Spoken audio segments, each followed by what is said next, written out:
อ่ะกราบสวัสดีพี่น้องปองปายเบิดสุขุสุคนแล้วก็สวัสดีพี่น้องปองปายเบิดสุขุสุคนเนาะมื้อนี้ก็มาพบกับช่องเขียวสวรรค์เด่นจำปาเนาะมื้อนี้เฮาสิพาพี่น้องไปเบิ่งว่าเฮาสิไปเยี่ยงห้อยเซอรี่อยู่ตรงไหนตรงหน้าเนาะพี่น้องว่าเพราะว่าห้อยมันก็หลายเนาะก็สิไปเยี่ยงเรื่องว่ามันสิได้น้อยหรือหลายส่ำใดเนาะพี่น้องปองปายเนาะ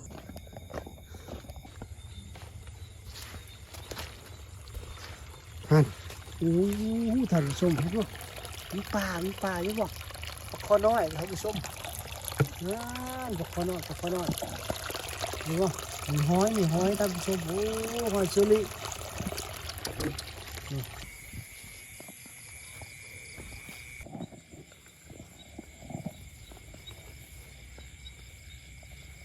โอ้อยู่ป่าโอ้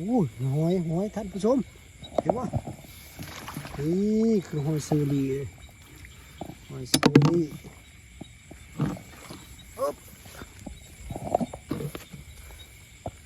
คนบ้านนอกของหน้าเนาะท่านผู้ชม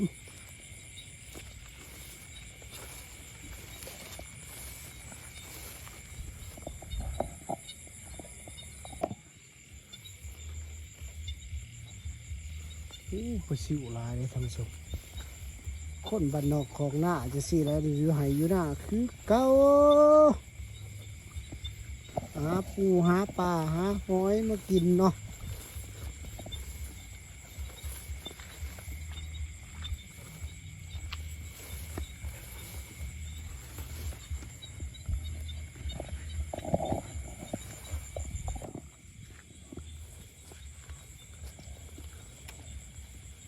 มีกระปูก็เอากระปูมีหอยก็เอาหอยเนาะ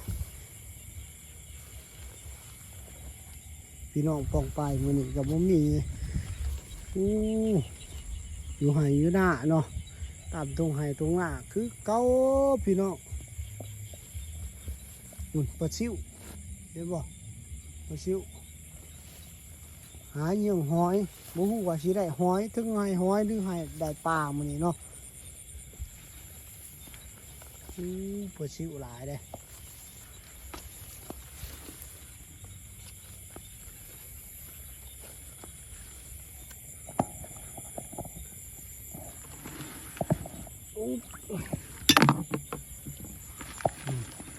หอยเชอรี่ท่านผู้ชมมาเก็บหอยตามตรงไหนตรงหน้าเนาะนี่หอยโอ้หอยมันมาคุดเข่า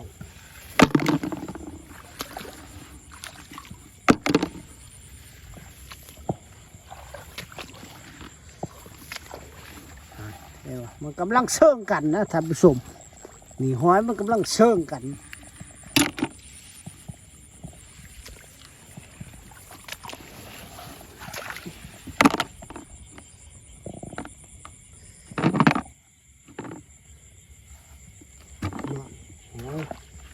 หอยเยอะ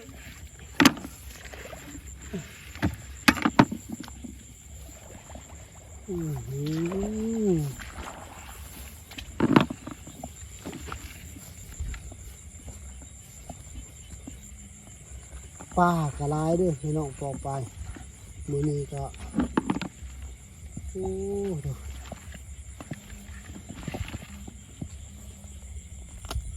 เนี่ยเหยียบนี่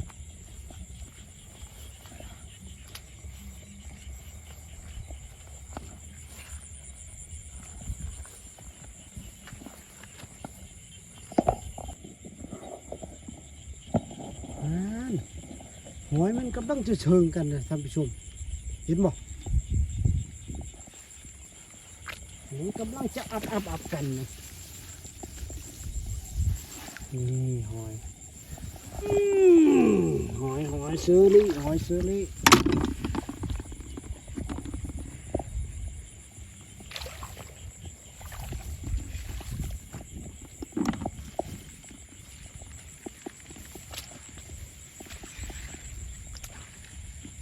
ปลาคอเห็นบ่ท่านผู้ชมคอท่านผู้ชมเห็นบ่คอ น้อยปลาคอน้อยเห็นบ่ปลาคอเขาจะพัดเอาเนาะบุระชับอุ้ยปลาคอน้อยเด้ออยู่แค่นี้แหละ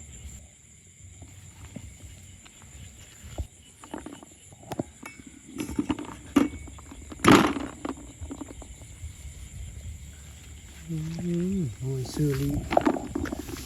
หอยเซอรี่ได้ตามชมหอย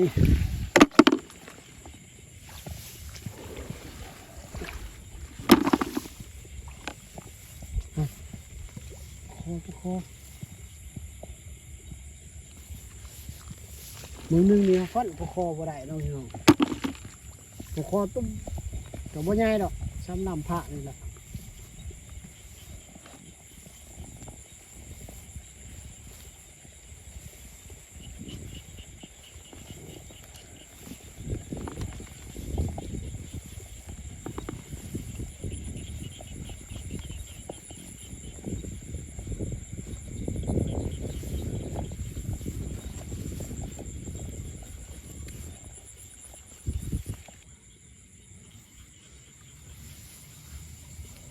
ตอนนี้เขาก็เยี่ยงหอยเนาะ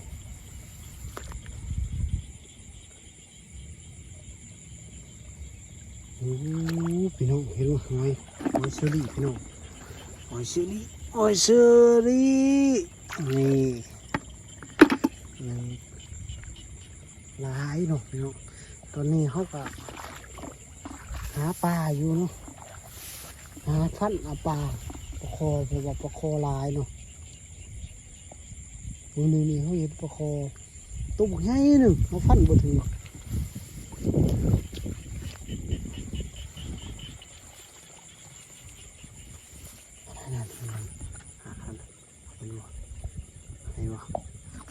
ปลาคอได้หัน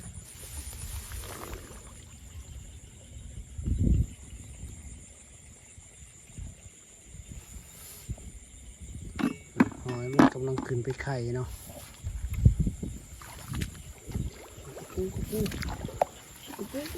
ว้ายมีกระปูเนาะตำกระปูใส่หูหอย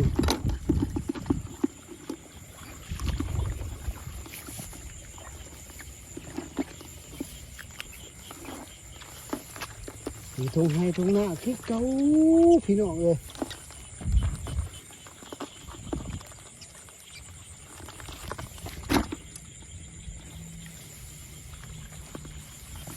มีหอยเหรอหอยเชอรี่หลายโอ้ปลาฉันล่ะเดี๋ยวปลาคอน้อยเห็นป่ะ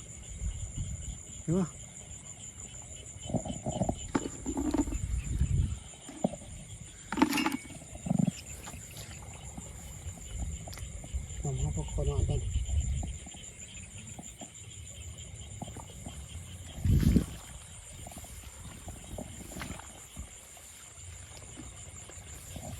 ปลาคอหายเลยท่านผู้ชม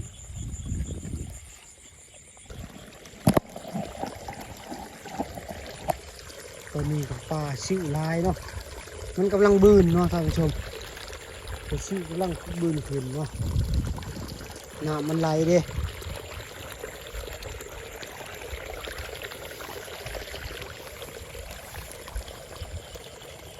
เขาสีเงี้ยงครับปลาคอกันเนาะครับ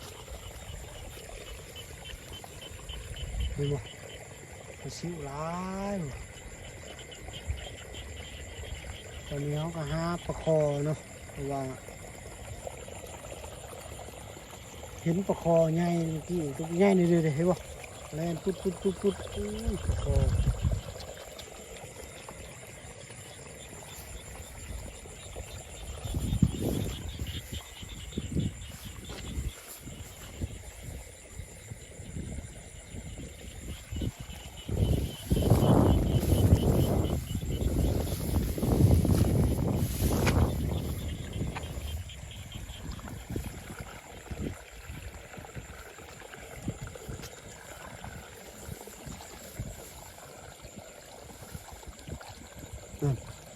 ตึ๊ดประคองห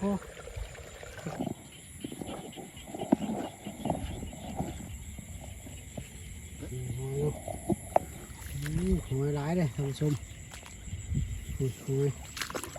นี่แต่หอยเหรอหอยเชอรี่มาเก็บหอยตามหาตรงไหตรงหน้าเนาะโอ้ยปลากระไรเลยดูเห็นบ่ปลาน้อยคอก็มีแต่ว่าเขาพัดบ่ได้เนาะเมื่อกี้นี่ก็เห็นปลาคอ2-3 ตัว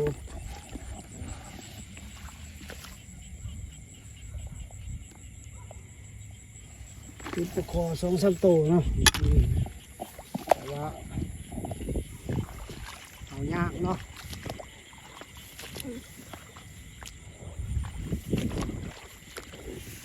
ห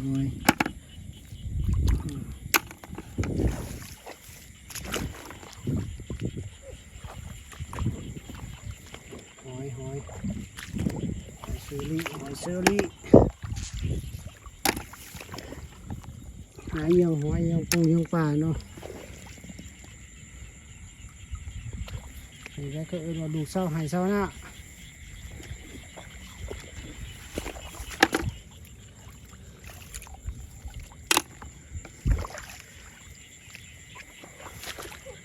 มีปูมีปลามีปลาเห็นบ่เห็นบ่ลองชมปลาหนวดมันสิฟันเอาเนาะ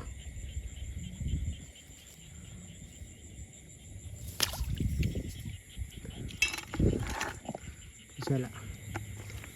โอ้ยละ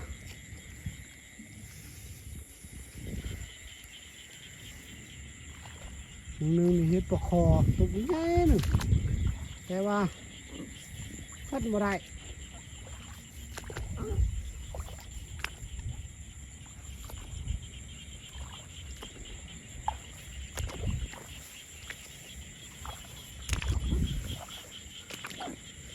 หอยหลายท่านผู้ชม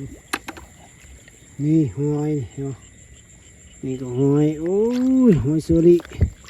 มันเป็นหอยขี้กระต่ายเด้อเนี่ยเด้อหอยปลากวักคือ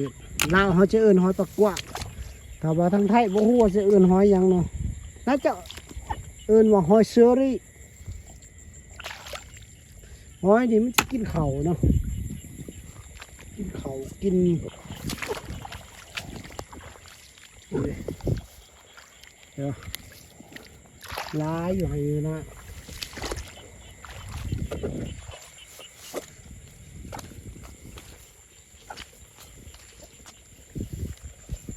เลยปลาโอ้ดูว่า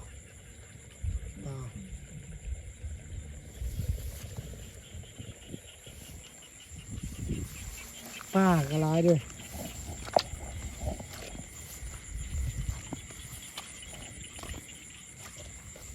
ปลากระไรด้วยพี่น้องโอ้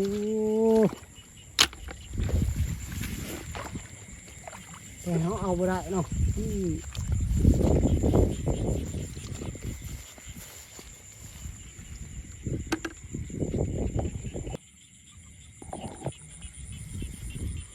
เมื่อกี้เราเห็นปลาคอด้วยพี่น้อง